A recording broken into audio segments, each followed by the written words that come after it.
Why is Dangote trending? We are living in interesting times. Why, you may ask? Well, in the past weeks, we've seen more of Aliko Dangote than we've ever seen. Why is Africa's richest man dragging everybody? What is he angry about? Let us give it a gist. With the construction of his $19 billion refinery in Lagos, many Nigerians had hoped that the Dangote refinery would reduce the price of petroleum products in the country when it began operations. However, this hasn't happened. Dangote has found it hard to get raw crude oil from the NNPC, despite them initially owning a 20% stake in the refinery. This lack of crude oil has caused delays in the refinery operating at full capacity. Dangote also revealed that NNPC no longer has a 20% stake in the Dangote refinery. They only have a 7.2% stake. He explained that their ownership percentage was reduced because NNPC did not pay the balance of their share by the June 2024 deadline. And even after a 1-month grace period, they still did not pay. After that July 14th press conference, the relationship between Dangote and the NNPC began to deteriorate. Dangote further claimed that other international oil companies in Nigeria refused to sell crude oil to his refinery or sell it at a higher than the official price set by the Nigerian Upstream Petroleum Regulatory Commission (NUPRC). However, the head of NUPRC, Gbenga Komolafe, said in an interview with Arise TV that it's erroneous to say that the IOCs are sabotaging Dangote's refinery. He explained that the process of making crude available to refiners is on a willing buyer, willing seller basis.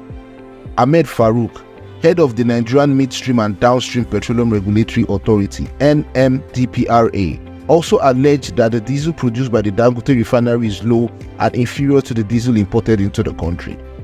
Farouk also alleged that the agency cannot make Dangote's refinery the only one tasked with refining petroleum products to avoid a monopoly. However, Dangote denied the allegation, stating that the refinery's diesel is the cleanest in the Nigerian market. He also criticized the NMDPRA, saying that the regulator should encourage businesses like his instead of undermining them. Perhaps frustrated by the back and forth, Dangote, in a recent interview with Premium Times, mentioned that he wouldn't mind selling his refinery to the Nigerian government if they wanted to buy it. Let them buy me out and run the refinery the best way they can. They have already called me monopolist. That is incorrect and unfair. But no problem. If they buy me out, at least the so-called monopolists will be out of the way, he said.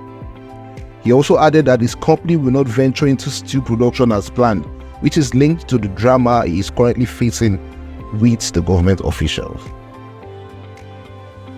Dangote also alleged that some NNPC staff members and oil traders operate a blending plant in Malta, an island country in Europe. An oil blending plant has no refining capability, but can be used to blend refined oil, a used motor oil that has been treated to remove dirt, fuel and water, with additives to create finished lubricant products. Responding to Dangote's claims, the JMD of NNPC, Mele Kyari, denied having a blending plant or knowing any NNPC staff that has or operates one.